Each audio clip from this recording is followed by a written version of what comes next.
All right. Well, Emma, people will be joining in at some point and they can always play this back. Hopefully. Yeah. Yeah. So I was trying to send this on to Facebook, but I cannot seem to get it going.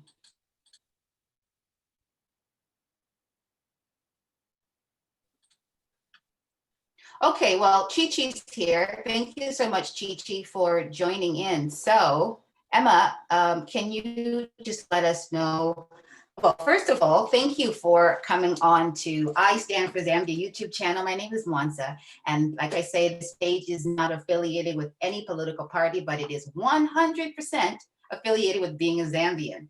And so today we are talking about the recent announcement by the Electoral Commission of Zambia, where they announced the registration window. And they said that the registration window is going to be between October 18th and November 18th for 30 days. And so they also mentioned that the reason why they were making it this short is because of the coronavirus. And they also mentioned something about getting money from the Treasury. So those are two things that they've said why it's going to be 30 days. So I have Emma on, and Emma, can you just let Chi-Chi and those who are going to join and watch this later on, let them know who you are.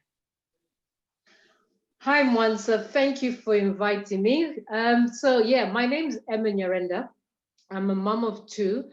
I live in London, England, and I've been living in England since 1993. So wow, yeah, long time.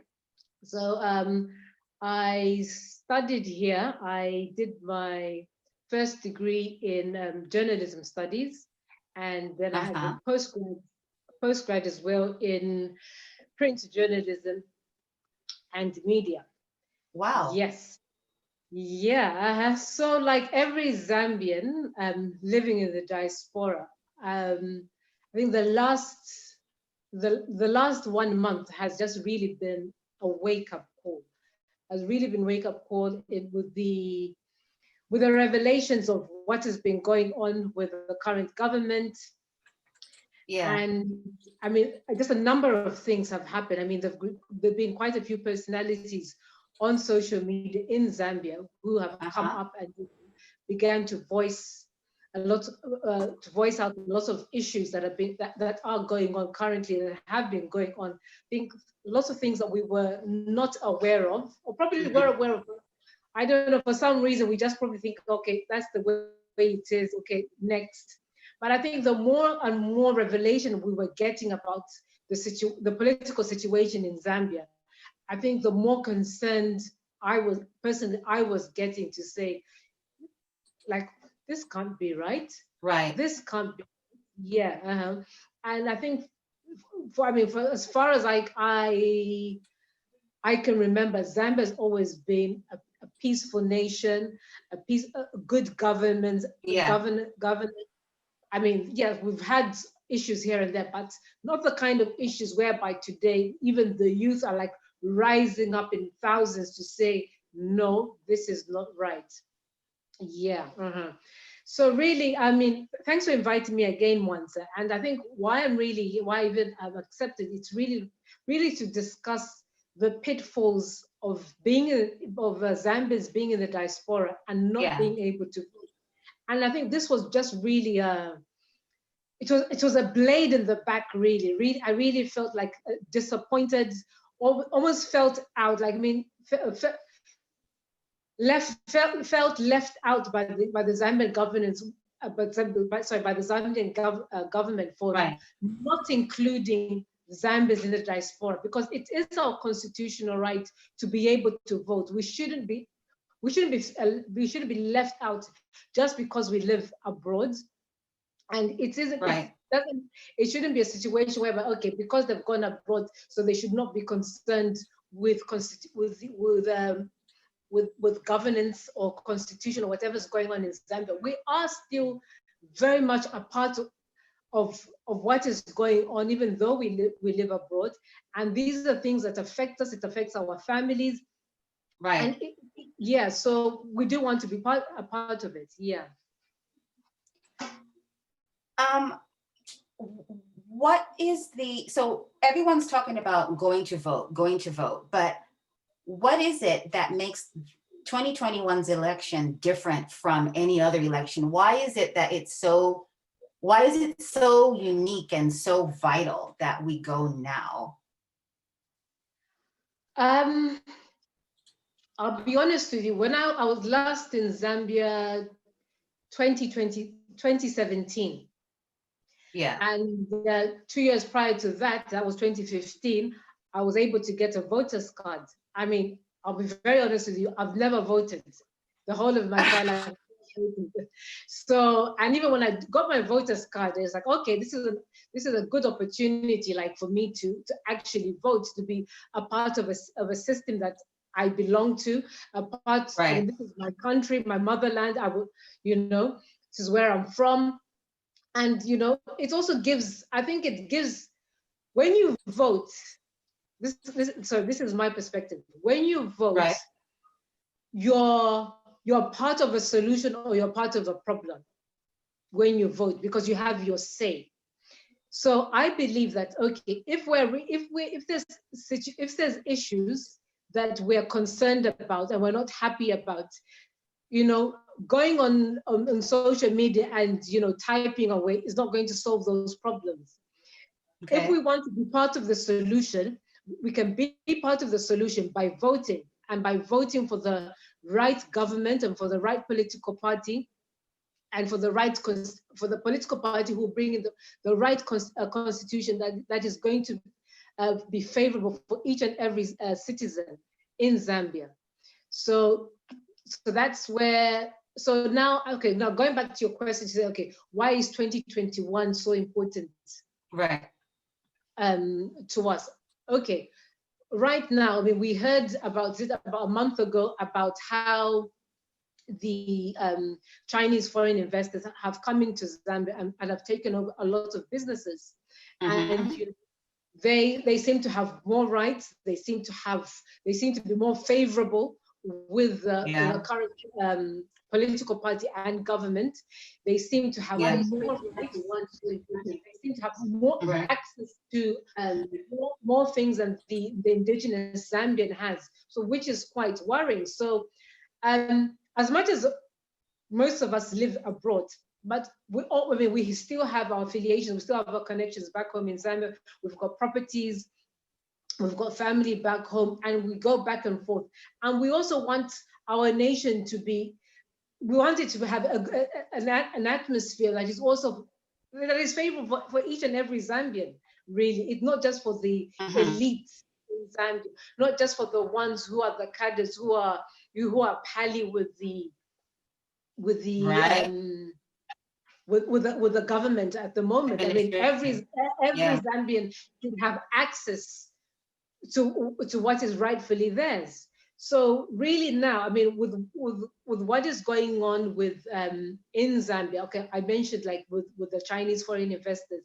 I mean, it's not that we have anything against foreign investors or the Chinese per se in Zambia. It's the way the Chinese are treating local Zambians. As you said in one of your videos, it's, you get to the airport, what do you see? You see this big billboard, Bank of China. You drive out of the airport. You drive out of the airport onto Greatest Road, and there's billboards here and there in Mandarin. I mean, okay, so different. Okay, if they were in Nyanja, Bemba, Lubale, all these long things, okay, fair enough. But so there's the presence, that presence, which is almost feeling, oh, okay. I mean, did I make the right flight? I mean, am I in the right country? Right. And I also, even what came to light with the whole Mao Sampa thing, when Mao Sampa was very proactive, and he went to the Chinese businesses to say that, look, you're mistreating Zambians. You're not allowing Zambians to come into your businesses. You're saying that you're calling them foreigners. I mean, if a Zambian is a foreigner in Zambia, then who is a Zambian then? You know, that's, mean, because they would not allow, I've been to Gwangju. I went to Gwangju about 2 years ago. And when you go to, I mean, Gwangju is a place whereby it's, you meet persons from everywhere in the world. Okay. And most of the business are Chinese, but you do have like Africans. There's lots of Africans who have business, who run business, but they run business together with their Chinese wives or Chinese girlfriends. But it's not so conducive whereby an African can just go and say, okay, I'm going to open up a shop and I'm going to set up business. No. The Chinese, you know, they want to protect their own and make sure that their own come first. So if the Chinese are doing that and they know that this is how they do business in China, yeah, why can't the Zambians do that? Because I mean, a lot of Zambians go to China. yes. I mean, I remember when we were in China, the hotel that we stayed in, before we could even say Jack Robinson, oh, we heard somebody speaking Bemba, speaking Yanja. So, Really? Okay. Yeah. So 2021 it's the big one. I mean, if we really want change, we need to vote. There's so many Zambians in the diaspora right now who are not happy with what's going on. You know, they're not happy with what's going on with the current government, with Bill 10. I mean, I know we will talk about that later on. But, you know, this is the time, you know, where we need to stand up and make our voices heard. And the people in the diaspora should not be left out. We shouldn't be left out. We're very much Zambian, and, you know, the government should actually involve people in the diaspora. They should make those facilities available like everyone else in the world. I mean, a friend of mine, I think her husband is from Sweden, or I can't recall, but whenever they're voting in Sweden, he'll go to the embassy and cast his vote at the embassy. So why can't we do that? Why can't we have that? This is the 21st century. We should be able to have those. That's a really good question, Emma. And that was one of the questions I was going to ask you, and to say, you know, is it just that we don't trust our embassies? Because I mean, how safe is our vote? Like I saw somebody say, why can't we register to vote online? And then somebody commented to say, you do not want to mess with your vote. You just, like, we can't really trust them. We can't trust the people to, you know. I think with what's going on in Zambia right now, I mean, with the way the youth were silenced, like, you know, to say that, you know, that they'll be dealt with, the youth who are going onto social media, who are speaking against the governance and against the president, that, you know, that they'll be dealt with, and even the protesters that actually one of the ministers, I believe his name is Tutu Angulube, he made he actually made a video, and it's on record to say that that he will actually ask the police to break the bones of the youth who go and protest now. And I believe that Mr. Tutu Angulube is actually a lawyer, so he's inciting such a violence.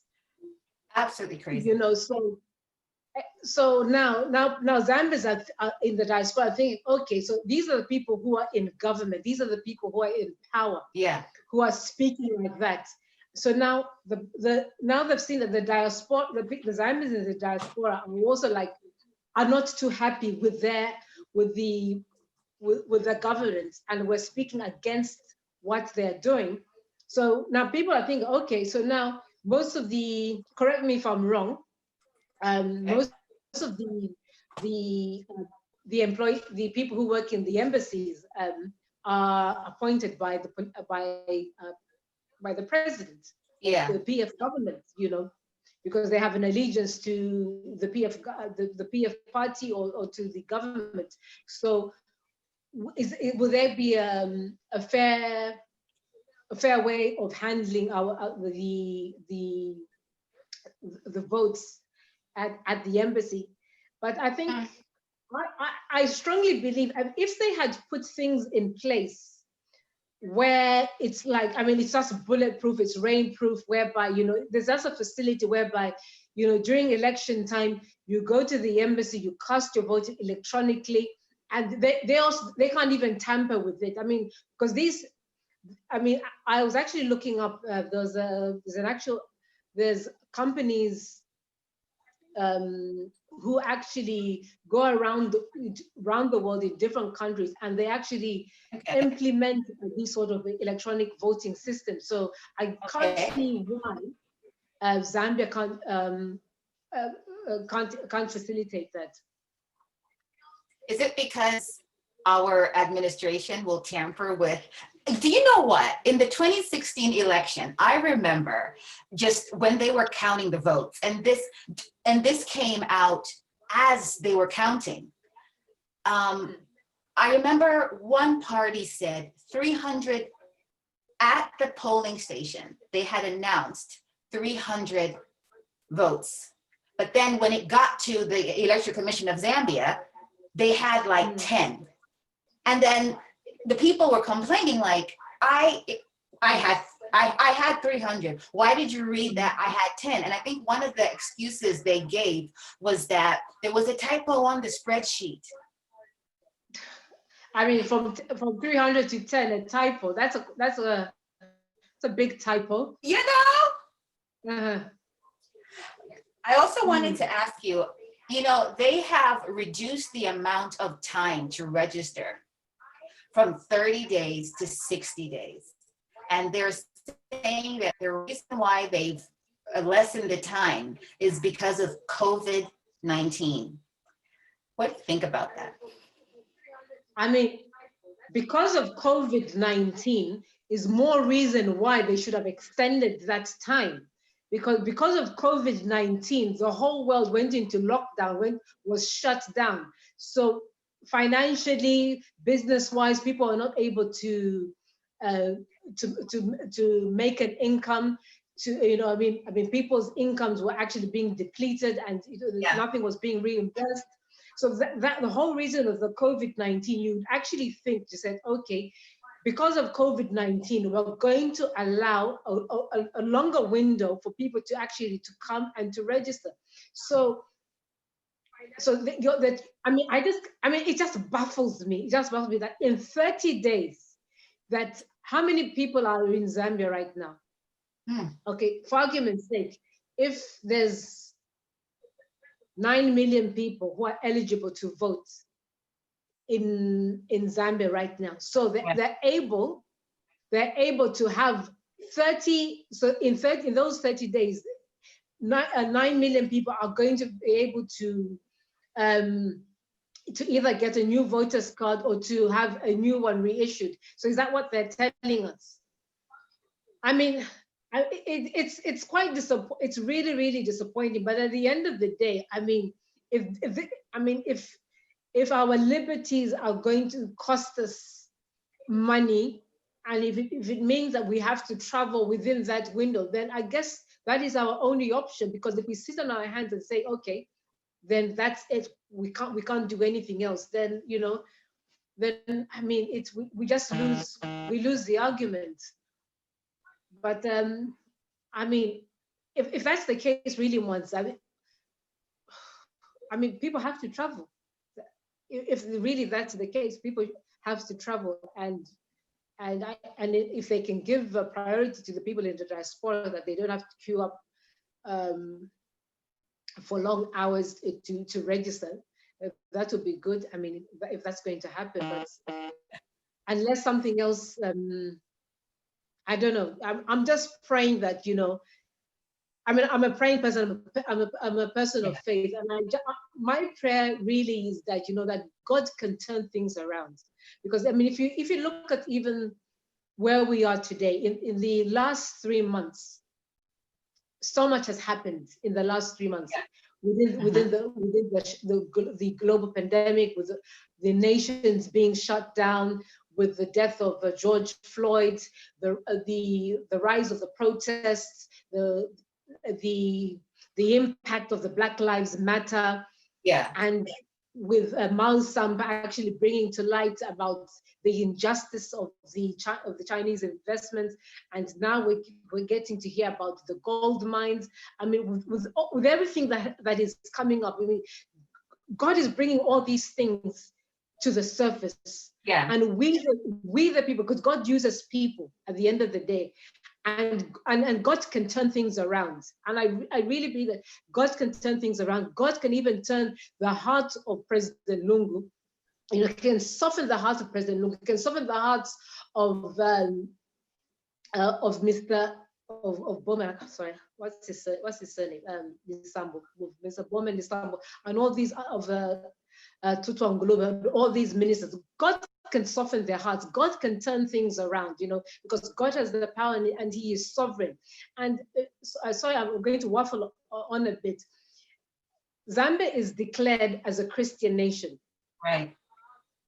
So the people in government and the people in authority, if they have declared Zambia as a Christian nation, then they should stand on the values of Christianity and the good book of the Bible when it comes to governing Zambia, when it comes to the citizens of Zambia. So really, as Zambia is a Christian nation, so God is sovereign in Zambia. And I like what you said in one of your videos, to say that, you know, we've allowed all these foreign investors, the Chinese, to come into Zambia. The Chinese don't believe in God. You know, they don't believe in the God that we believe in. They don't believe in the salvation of Jesus Christ. But these are the people that you have given so much liberties, so much freedom, so much access to the resources that in Zambia, and your own people who are Christians, who follow the good book just like you do. I mean, you have not even extended that same love, that same Christianity to your own people. And if I can also mention, I mean, I was listening to a lawyer on Facebook. His name is Mr. Elias Mumush. I think I did tag you into one of his videos. Yeah. And he said that, okay, yes, Zambia is a Christian nation, but there's also other faiths in Zambia. You have the Muslims, you have the Buddhists, you have the Sikhs, the Hindus, you know. So, I mean, as much as Zambia is a Christian nation, but we always consider people of other faiths. Zambia has never excluded the people of other faiths in its constitution or it's in government. So, as a Christian nation, Zambia, you need to include everybody. Yeah. He asked here in the diaspora, think about the people in the diaspora. We do contribute a lot, because I mean, there's so many people here. I mean, send money back home every month. For our people, their families, for building, for salaries. I mean, you name it. So we do contribute to somewhere or another. And I think, I do think that the government is aware of how much money comes in, whether it's from England, it's from the States, or anywhere in Europe. But money does come in, so they should consider us. I wanted to. Somebody has made a comment. I just want to go into the comment. KCK is saying we need to organize ourselves and find someone in the grassroots that can be our next leader. We can talk about voting, but I ain't voting for another. Well, they mentioned somebody in Zambia. Then somebody says, Mason, we could use that money to support the right candidate. We just need to identify who we're voting for. Now, are we telling people who to vote for, or we're telling people what we're voting against? What do you think about that mindset? Okay. There's two arguments there. There's, okay, you need to vote. And the second one is you need to vote for the right political party. So I think for the first time in history, I am doing a lot of homework in the sense that I'm reading up about other political parties. Okay. I'm reading up, about their manifesto, what they stand for, their beliefs, what is their vision, because it's not just a matter of to say, okay, because I'm not happy with PF, so I'm going to vote with Joe Bloggs. That's, I mean, a lot of people are of that thought. So a lot of people are doing their homework because, okay, it's not just a matter of just voting for anyone. But a friend of mine had mentioned to say, well, Emma, the truth of the matter is that the Mr. Hachilima party, UPND, that's correct? Yeah. Yeah.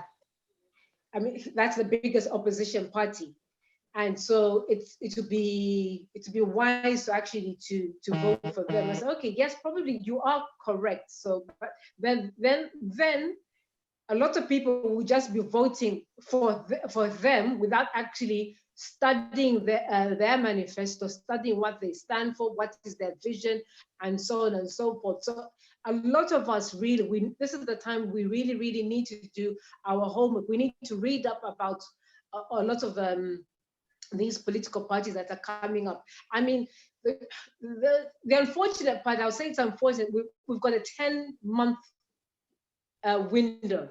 And in that 10 months, we have to identify, a leader, who we agree with, whose values that agree with us, and whose ethos, who's just speaking the right language, who's also going to include a lot of include the youth, the disabled. I mean, there's so much that needs to be done, and yeah, I mean, I understand what that person is saying. Because yes, I mean, no one is voting for anyone, and I don't think I'm telling anybody who to vote for, because even as it stands right now, I'm not politically affiliated to any political party. Right. So I'm also like, I'm doing my homework. I'm doing my homework to read up about who to vote for, what to vote for, and also pray as well. I mean, we're people of faith. Let us also pray that, I did say that it's unfortunate we've only got 10 months, between now and next year, August. But I guess even in 10 months, I mean, if God has done so much in this last 3 months, God can do so much more in 10 months. God can raise up a leader, a man and a woman, who he feels right, who can lead and govern Zambia.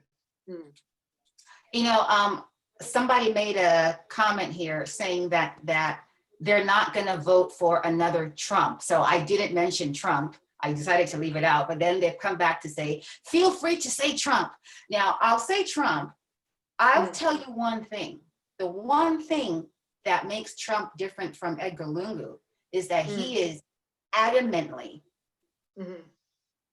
going, and he is standing on building Americans. He's putting Americans first, even if he offends others.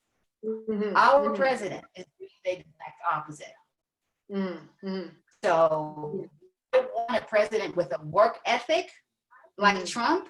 Yes, because they're gonna do so much. Like, even if you don't like the guy, at the end of the day, there's so many things that he's actually doing. He's actually working. He's not corrupt. He's rich already. He's not building mansions with stolen money. Remember the first scandal that can you see me? Sorry. Yeah. Oops. The first scandal that came out with this government was the Zambia Malawi Maize Gate scandal. That was the first one that I remember coming into light just after 2016 when they had won. So the difference with Trump and Lungu's, like, this guy came in broke and he's enriching himself. Trump came in rich and he's just trying to get to work. So I hope I have that you're happy that I've mentioned Trump. So yes, I would love to have somebody with Trump's work ethic running our country, because he will put the Zambian needs first. And just like he's like, anyway, watch my video on the channel where you can see where I talk about how Zambia is being overrun by the Chinese and how Trump is dealing with them different to the way our government is dealing with them. So I hope that answers your question. Mason, thank you so much for prompting me to say Trump. Okay. So I have embedded the invitation into the chat if people want to join in. I've just put the link into the webinar if you want to join in. So Emma, in addition to the COVID-19, they also mentioned that we're going to start asking, the Electoral Commission of Zambia said something about we're going to have to speak to the Treasury to get some money. So now there are two things here.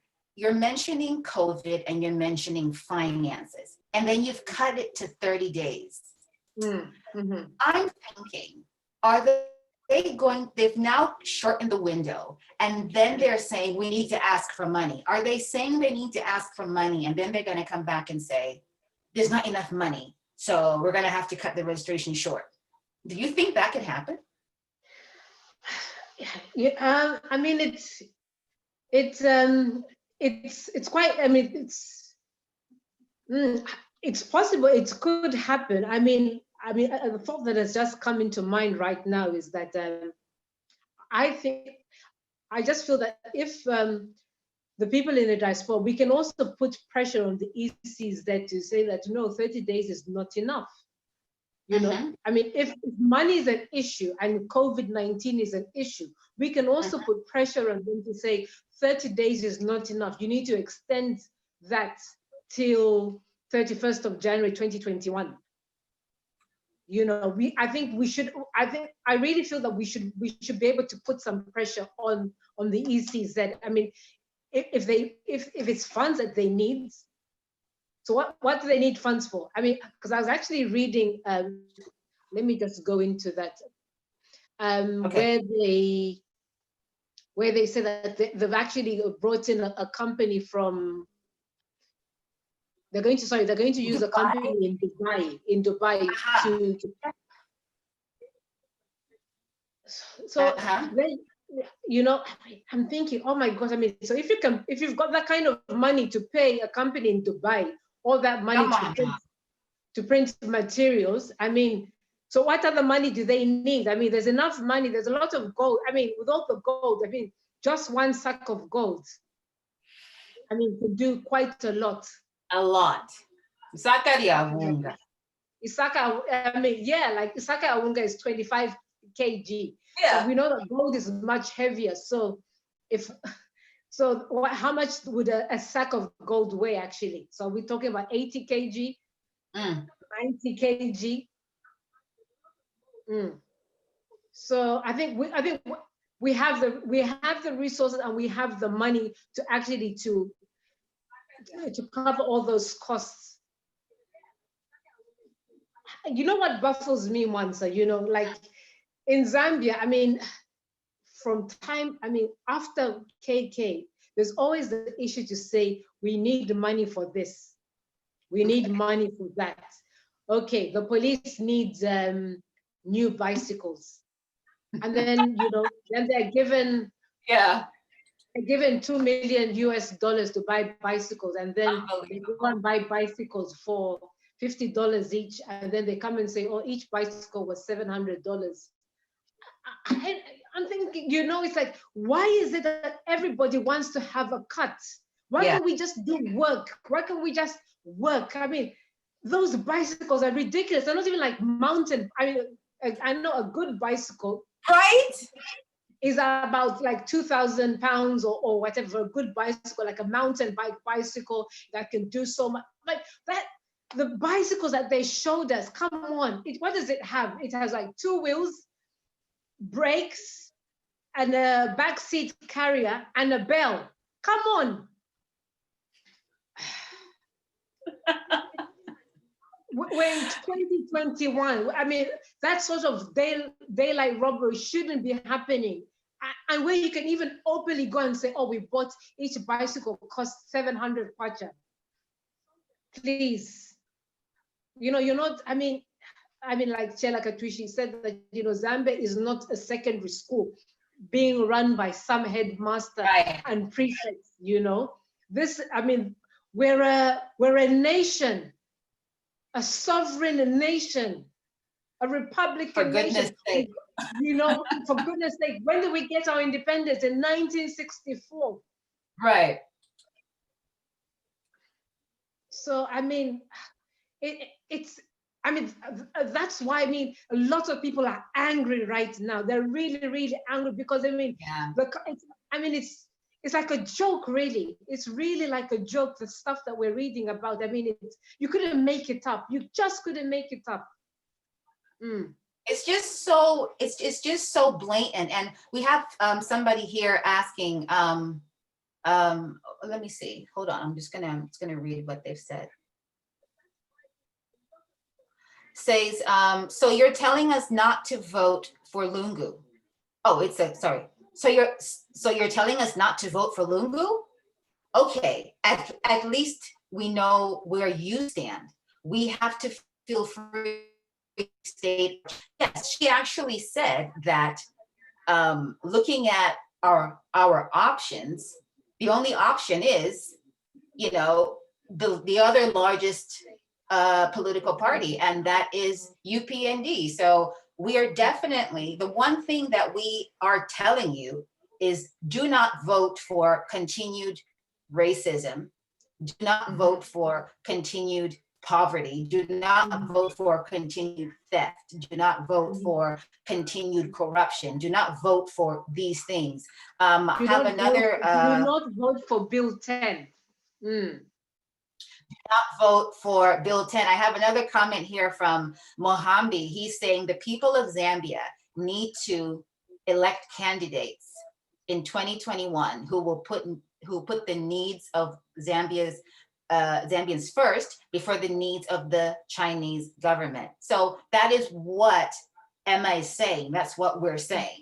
We need to vote for a government who will put Zambia's needs first. So you might say, well, how do you know UPND is going to put our needs first? We don't know. But what we do know is that PF are killing us. And we just cannot let that go on any longer. So thank you so much for your comments and your questions. Keep them coming, and please share the link. Let other people who are out of the country, not in Zambia, let them share the link so that they also tune in. Okay, so what did I want to ask you again? Can you explain to us how exactly we are able to register to vote? Because the registration window, like we said, it's for 30 days now. What is the process for registering? What do you need? So the first thing that you need to have an NRSC, a national registration card, a Zambia national registration card, for you to be able to vote. So make sure, go and dig out your NRSCs. If you don't have an NRSC, you need to go to Zambia and get an NRSC. An NRSC is something that you can, you can get within it. It's not complicated. You can get an NRSC, So you need an NRSC. So once you get your NRSC, and then you need a voter's card. Let me get my hand back and get my voter's card. Sure.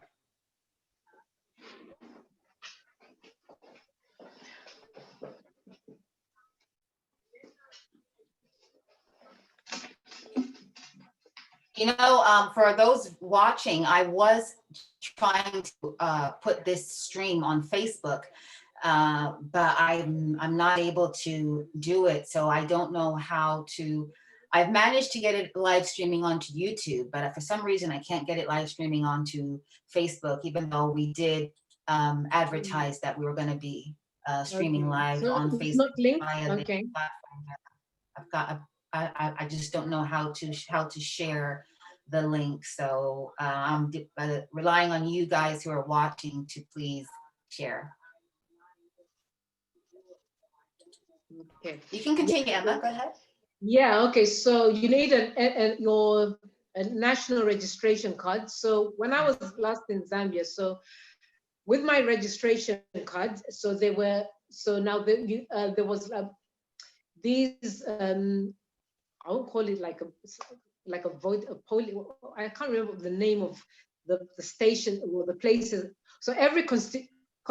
A polling station? The polling station. It's like a polling station. Yeah, I guess yes. I guess it's like a polling station. Yes. So because when I'm in Zambia, I live not too far from Manali. So I went to, me and a friend of mine drove to this polling station in Malawi. I mean, for argument's sake, please correct me if I'm wrong, whoever's listening. So we went there with our national registration cards because they announced at the time that, you know, for you to be able to vote, you actually need a voter's card. Okay. So we went there with our national registration cards, and it's a quick process, you know. You don't have to queue up for hours on end. I mean, we were there for like under an hour. You go in, you produce your national registration card. They take your details from your national registration card. They take your picture, and bam, you get one of these. Can you see that? Yes. Yeah. So that's my. This is the one I got in when was that? 2020? When did I get this? 2015? Yeah, I got this in 2015. Yeah. So actually, let me even see the date when this one was issued. Okay. Okay. So I got this one the 1st of October 2015. And I mean, if there's anybody there who can recall, but the elections were in 2016. So can you recall what month the elections were? No, I don't know why I'm thinking August, but maybe I'm thinking August because this election is in August. I don't remember what month it was. Yeah. So that's actually food for thought. I mean, we got this in. I mean, I got this in October, 1st of October 2015, and then the elections were 2016. So, and that was a long win. And if I can recall, they had actually extended even the time for people to get the voters card, if I can recall. Really? Yes, yeah, because there was a time I thought, oh gosh, I won't be able to get a voters card, and then it was extended. That's how I was able to get my voters card, if I can recall. And now they've shortened it for 30 days. To be honest, I mean, I don't want to play politics. I mean, you know, but it almost sounds political. I mean, why would you close the window in such a short period of time? 30 days, you know, 30 days.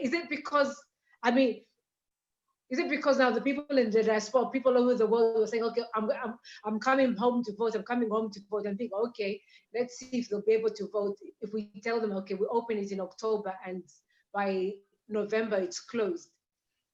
So, I mean, all I can say is for us Zambians in the diaspora, if that is the case, let us get into numbers. I mean, if, for argument's sake, if 500 people here in London, or sorry, in England, I'm just using the number 500, if we can get together to, okay, you know, let's go to a travel agency and let's tell them that, you know, we won 500 tickets, you know, we want 500 return tickets to Zambia. They can give us a good deal. That can be very affordable, you know, so we can go get voters cards and come back, if that is the case.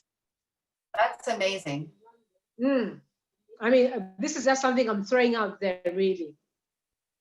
No, that's actually true, because like people don't have money like that. And like you said earlier, and somebody also, well, you said that because of the COVID, you know, a lot of people are not working, so they don't have money for all that stuff. And then somebody else commented here that we don't all have enough money to go home. So this, what you just said about going to a travel agency and getting like a block booking, well, yeah, I mean, it's not like they're all going to travel at the same time, but just to say that we need a group of tickets for this particular period, I think that's really, really good. And it can help people who are able to travel, but perhaps, you know, financially, that could be some help. And that's a really good point.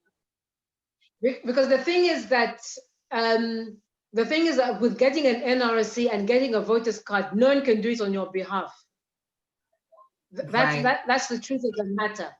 Right. Somebody had suggested to say that, okay, if you can't vote, if you can't travel to go and vote, sponsor 20 people of your family members to say, now kwata reg, shkwete reg, tuminenda makapoke nama reg, all mka poke nama voters card. That's another way, you know. Yeah. I mean, that is another way.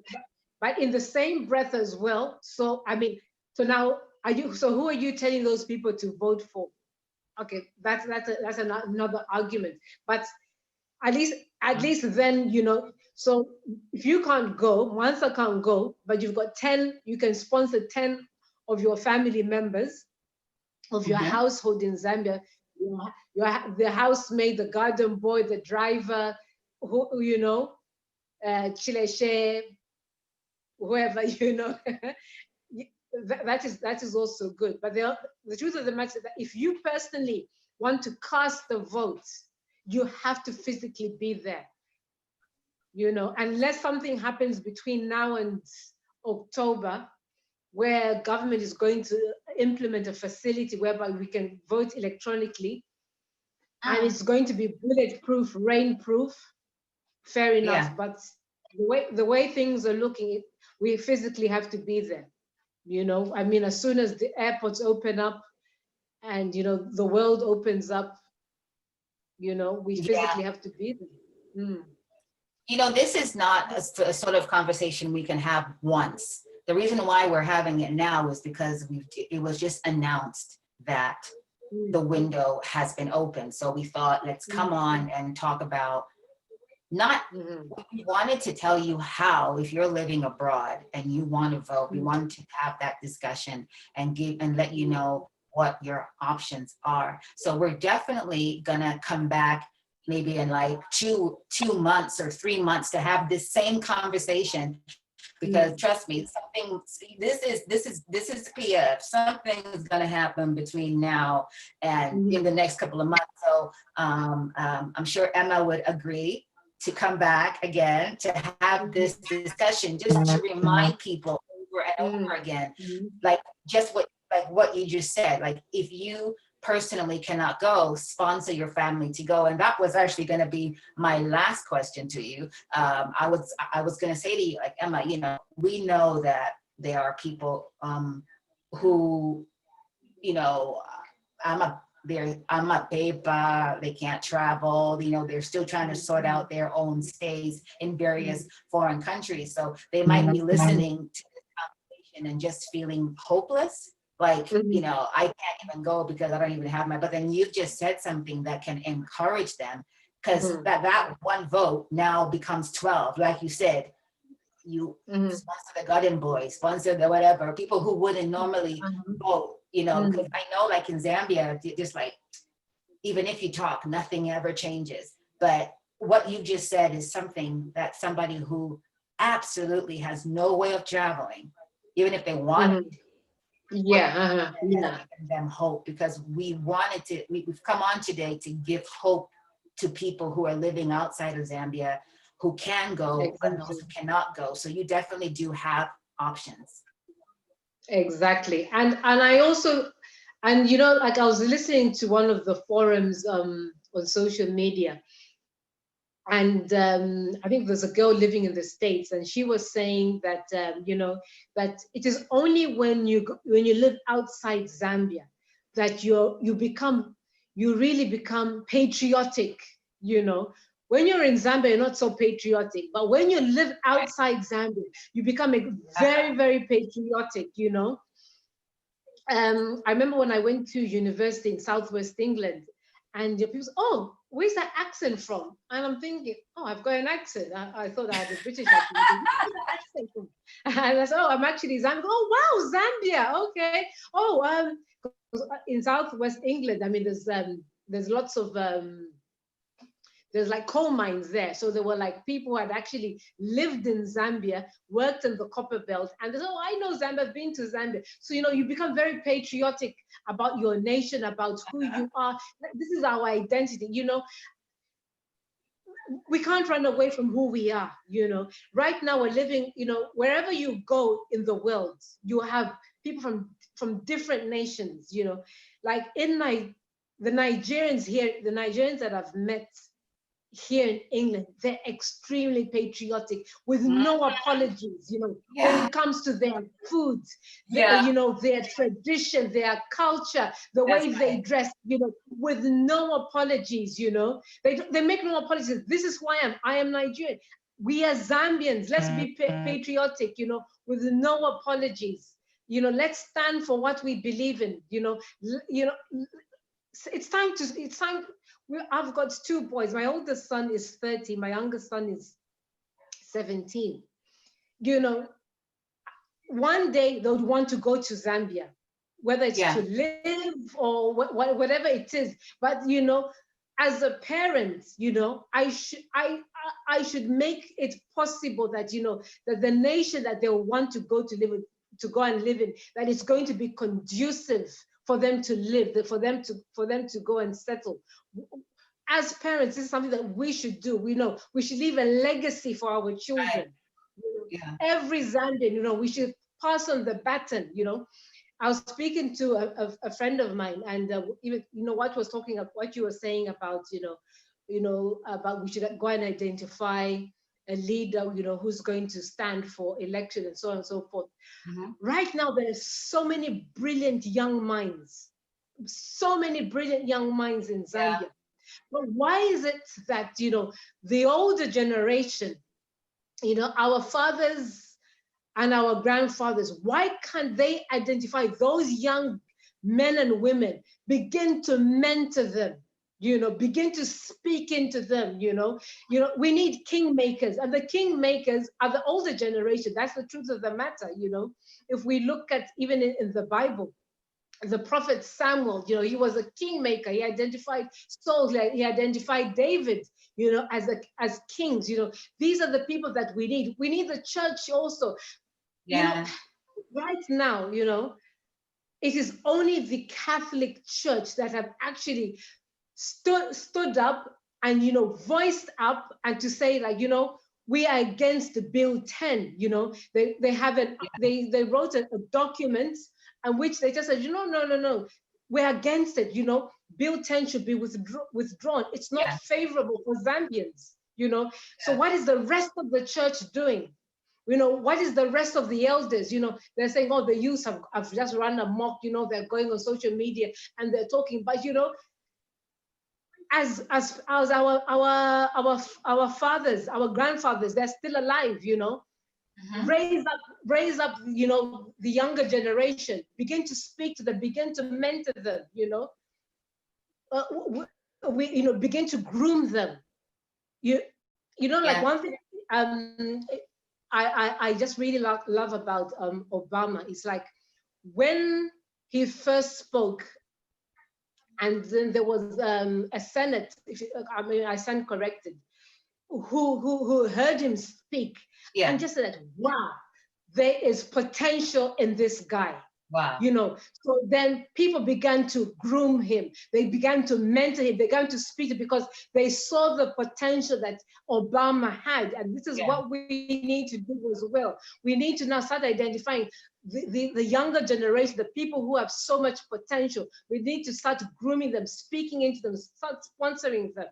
You know, there's so much that we could do between now and next year, but we really need to start doing stuff. We need to start getting proactive. Yeah, that's the word. We need to start getting proactive. Yeah. Speaking about getting proactive, like in terms of people who have dual, some is asking, how about dual citizenship? Will that be an issue? What you like, Emma had answered earlier. She said what you need to vote is not necessarily a passport, but you do need to have your national registration card to go and register, to get the registration card. And once you have the card, it's that card that you use now to go and vote. So in terms of going, for those who are able to travel, my thought is that people should make it a point to start going to the embassy. If you hold a foreign passport, like I have a British passport, but I have a Zambian national registration number, a card. So for me to go to Zambia, I have to go and get a visa at my embassy. So if you're in that situation where you have to go and get your visa to go home, I would recommend that when they ask you, what are you going home for? Don't say you're going to vote. Just say, I'm just going to see my mom. I'm just going to visit my family. I'm just going, because I think, I mean, maybe I'm being too much, but I just think like I wouldn't. Can I just come in there? Go ahead. I think one thing that the PF government did do, they did recognize the dual citizenship. So that is not an issue. That is not an issue. I remember when I was in Zambia and was with my youngest son, and he traveled on his British passport, and he had overstayed in Zambia. So I had to go to the immigration office in town to get a letter to say that, okay, sorry, my son has overstayed, but he's going back to England, this and that. So I was actually told by the immigration officer, so you know what? Next time this shouldn't be an issue, you know. So there's an actual a form, you know. So these are the things that we really need to look up to. So there's a form that you can get from the immigration. I stand corrected, but if I can recall this, what he was telling me, that there's a form that you can get. You fill in that form to say that, you know, that whether you've got, you know, you were born in Zambia, your parents are Zambian, and to say that, so every time you come into Zambia, it's not a problem. You don't even have to, you don't even have to get a visa. I stand corrected. I'll probably need to look into that, but you know, that wouldn't be an issue. That, because do you know that once you can, even on a British passport, you can actually get a visa at the airport. Do you know that? Okay. Yes. Okay. I mean, if you're traveling with your British passport and you get to Zambia, you can get your visa at the airport. And I think at the time it was like $50. I think it's only. Have you ever done that? I've got family who have done that. Yeah, family members who have actually done that. I mean, they just, you know, they get their visas at the airport and they just pay $50. But then but I know people who've got dual citizenships. I mean, once they get to Zambia, they just show them their Zambia passport. That is not an issue. It was an issue a long time ago, but it's not an issue now. It's not a problem. It's not a problem at all. No. So that's not something that we should actually be. It's not something that we should be scared about or think or bring it up as an issue. It's not an issue. I mean, I'm more than happy to look more into it, and then we can come back and revisit it. Yeah. But I don't believe it's an issue. So somebody has commented here saying that, so you're telling us how to lie to the foreign governments in order to vote in Zambia. No, I wasn't telling you to lie to the foreign governments. I was saying,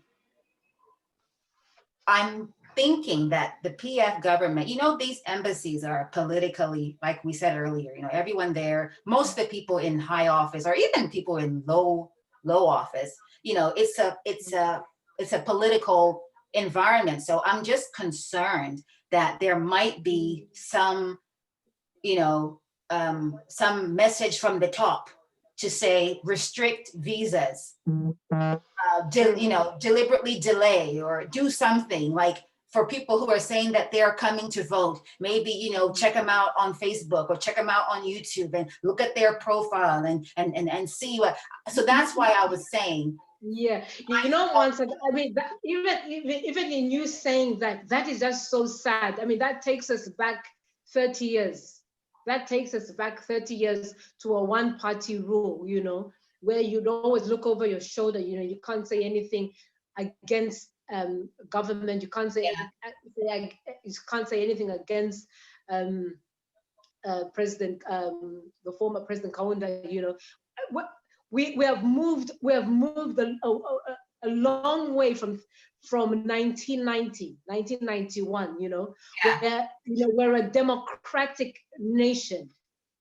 We're a democratic nation. We shouldn't even start even thinking about, okay, I don't want to say this because I'm sure people in government are going to be looking up on my Facebook page, and then, I'm going to get threat. I'm going to get this and that. No.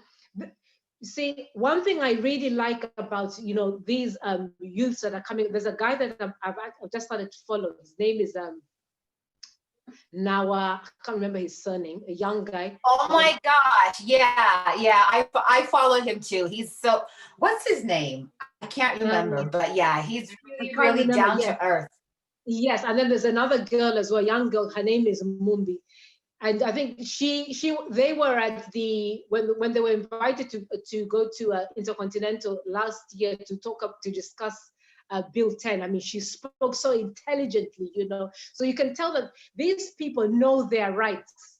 So right now we have a generation who study the Constitution, who know their rights. Yeah. You know your human rights. You know what the government can do and cannot do. So this is where we all ought to be. Let's get studying, the Constitution. Let's get studying our rights. What is the rights of a Zambian citizen? Once we get that in place, we'll stop even thinking about looking over our shoulder, this and that. Because to be honest with you, if we're talking and then somebody starts to threaten us, we also have the right to go to the police station or to get a lawyer involved to say that such and such a person is threatening me because I said A, B, C, D. That is our constitutional right as Zambian citizens. These are the things that we ought to know about, So it's not a matter of, yes, we ought to be wise in everything that we're doing, but we also ought to know our rights. Yeah, and I guess the problem that we have now is that our rights and the law are just, they're not being respected, and that's exactly all the reason why. Yeah, exactly. I think what you just said is so true. Right now, the Zambian rights are not being respected, but there is a law that is in place that actually protects the Zambian rights. Because I was actually listening to another guy this morning, and he was saying that he's actually, no matter what the Inspector General says and Tutong Glube says about the threats that they're making, he is going to go on the 22nd, the 22nd of June. He's actually going to go on the peaceful protest.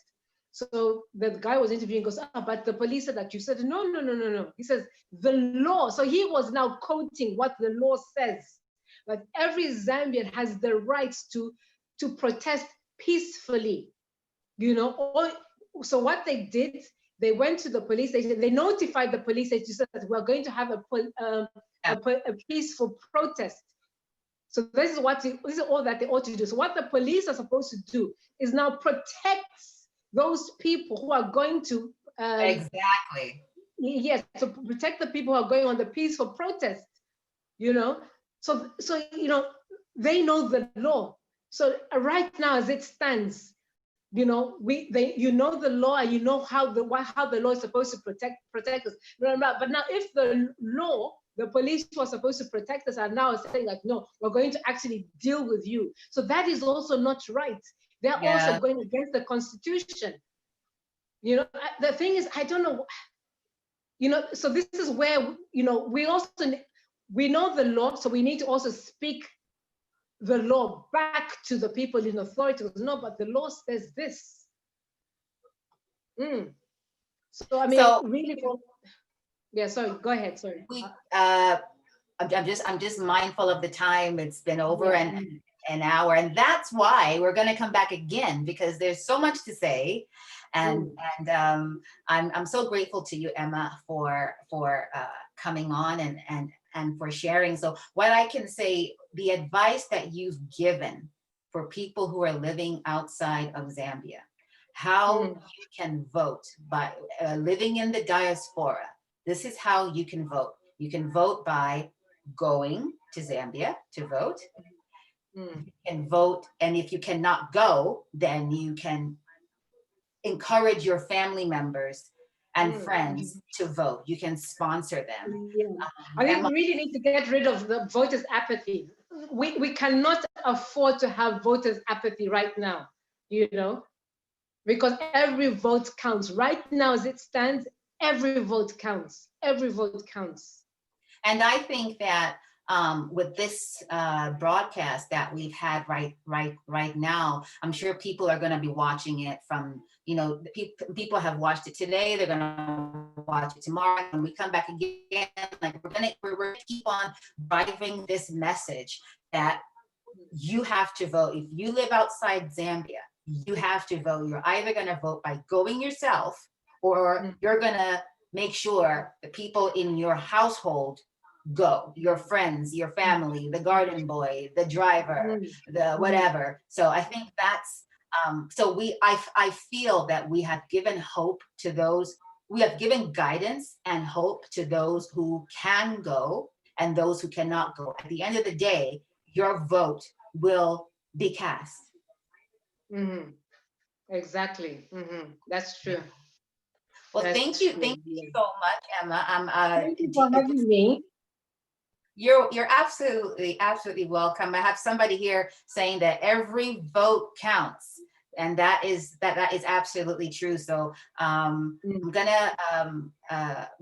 gonna go now, but please remember, we are one Zambia, we are one nation. We are in a Kwachangwe season right now. It's a new day. And so please share this live feed with your friends and family who are living abroad, and even those who are in Zambia. I'm sure they have family members who are out of the country for one reason or the other, and they can watch this and listen to the advice that Emma has given, the options that everybody has to cast their vote in 2021. So Emma, thank you so much. Thank you so much. I mean, can I just put a disclaimer there? Sorry. With what I have said, I mean, it's not cast in stone, but this is what I feel personally that we can do, really. But I mean, if there's other options that are out there, I'm happy to hear what the other options are. So really, I mean, so what my contribution is really something I feel like can be done, really, yeah. But if there's other options, I'm more than happy to hear them. And I'd really love to come back next time and, you know, to hear what the other options are. We are definitely going to have you back. And listen, your disclaimer, okay, fine, we're gonna put it there, but it was some good stuff. You have to admit that was some good advice. I mean, I didn't think of that, like sponsoring people, because like you said, I mean, this COVID thing is real. And so there's that hope to want to go, then there's just that reality of not being able to go. So I you know, thank you so much. I mean, your disclaimer is heard, but that was some good stuff. Okay. All right, everyone. Thank you so much. Please like, share, and subscribe. And God bless you. One Zambia, one nation. Kwachangwe Ningwe. The fight continues. Bye-bye. Bye, Emma. Thanks, everyone. Okay.